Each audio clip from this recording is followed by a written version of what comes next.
सक्छौं। यहाँ खेल सुरु भएको छ। मिना नेपालीको यो रोडरमा पहिलो अङ्क प्राप्त गर्न छ। कसले गर्छ हेर्न बाँकी नै छ। क्राउडले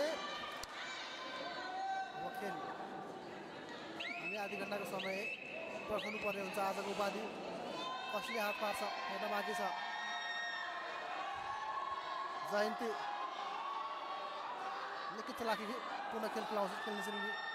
आफ्नो माइन्ड प्रयोग गर्छन्, आइको प्रयोग गर्छन् उनी। जस्ट नम्बर 4 यो आज फाइनल भिडन्त हो। फाइनको सङ्केत गरेको छ। ठिक छ, यो त सुरुवात हो। हेर्न बाँकी नै छ। यहाँ गङ्गा घिमिरे त्रिभुवनहारी क्लबकी निकै महत्त्वपूर्ण खेलाडी उनी। सायद उनीबाट लाई क्याच गर्न गाह्रै हुन्छ। मैले भनिरहेको थिएँ क्याच गर्न गाह्रै हुन्छ, तर यदि सहज माइ गड यो अवस्था डरलाग्दो प्रहार छ। उनी केही फुत्किन खोजिरहेको थिए तर त्यति सहज छैन। एपिएफ किन भन्दा अगाडि एपिएफ छ।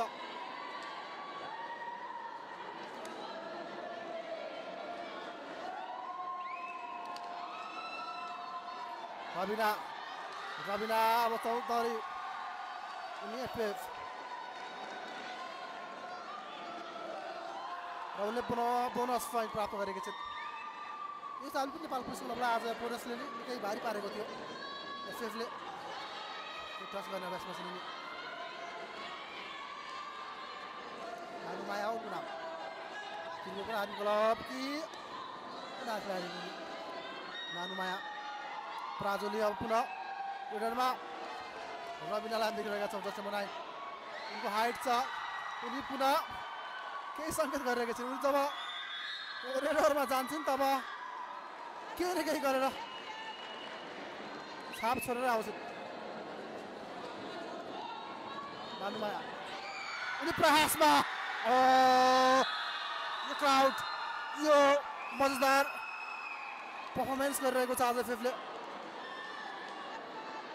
छोड्नेवाला छैन। केही लाइन टच गर्ने अवस्था थियो तर टिममेट स्ट्रङ छ, टिमवर्क हो, उत्कृष्ट छ। त्यो हिसाबले पनि गाह्रो बनाइदिएको छ।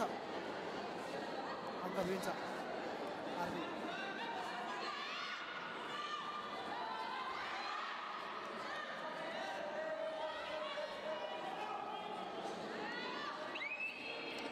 जयन्ती उनको यो आइक्यू छ। जब लाइनमा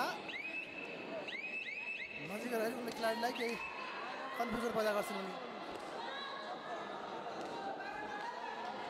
गङ्गा धामी किक आउट गर्ने प्रयास गर्छन् उनी। मिना नेपाली जस नम्बर 5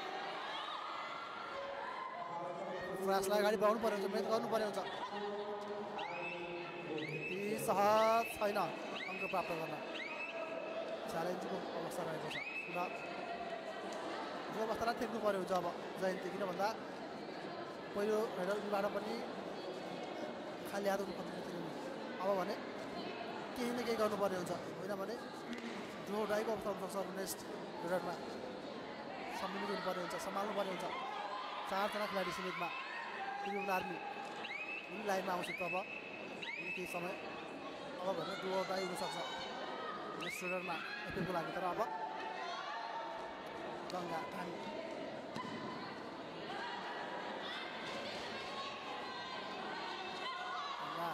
केही अभ्यासमा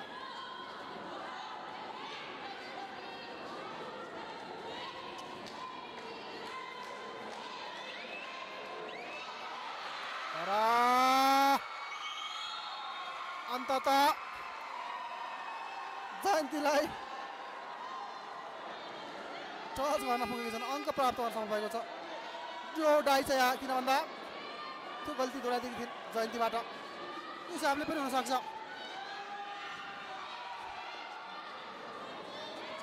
आशिका कुँवर उनीलाई यहाँ माइ गड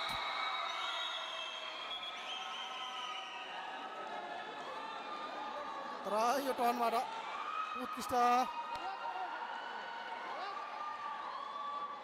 गाह्रो बनाइदिएको छ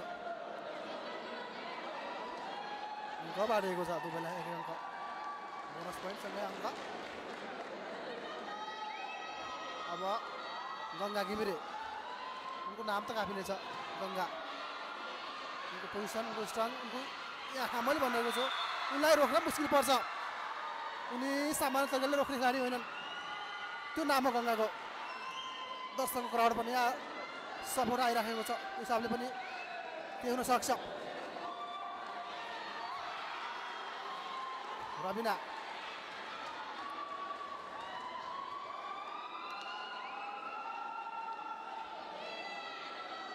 गङ्गा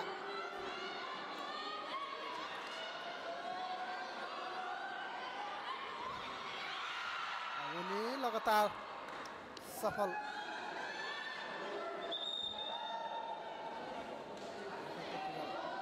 रेफ्रीको डिसिजन छ अब के कन्फ्युजन पक्कै भएको छ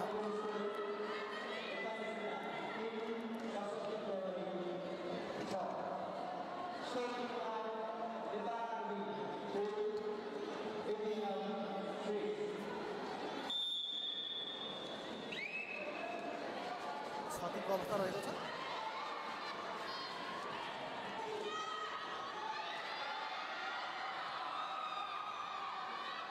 रबिना उनलाई रोक्नुपर्छ मेरो त मैले भनिराखेको छु त्यति सहज छैन उनलाई त्यति सहज छैन उनलाई रोक्न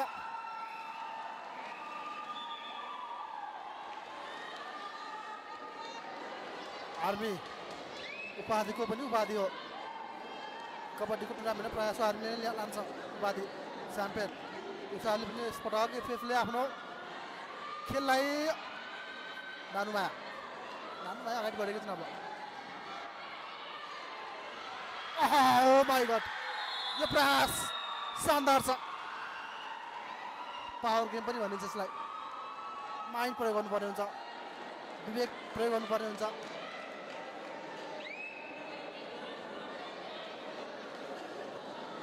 जयन्ती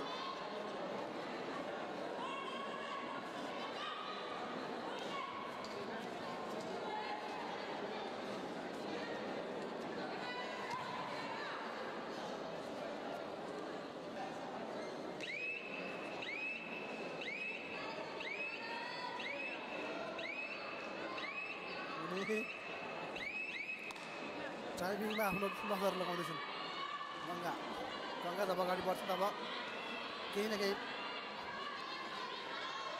गरेर उनी फर्किन्छन् तिमीलाई केही विश्वास दिलाउँछन् तिमीलाई केही न केही उपलब्धि दिलाउँछन् पक्कै पनि त्यो भने हेर बाँकी छ मैले भनिराखेको छु तर यति बेला अरे असफल वाउ सेरप शानदार निकै रोचक छ यो एङ्गल क्याच थियो उनको लागि समस्यामा